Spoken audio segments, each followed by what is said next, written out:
એક મનોરથ એવો છે, વેશ શ્રમણનો લેવો છે. એક મનોરથ એવો છે, વેશ શ્રમણનો લેવો છે.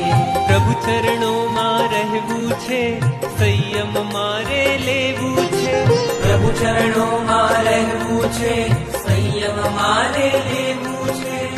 પ્રભુ ચરણોમાં રહેવું છે, સંયમ મારે લેવું છે. પ્રભુ ચરણોમાં રહેવું છે, સંયમ મારે લેવું છે. અંતરની એ પ્યાસ છે, સંયમની અભિલાષ છે. અંતરની એ પ્યાસ છે, સંયમની અભિલાષ છે. અંતરની એ પ્યાસ છે, સંયમની અભિલાષ છે. અંતરની એ પ્યાસ છે, સંયમની અભિલાષ છે.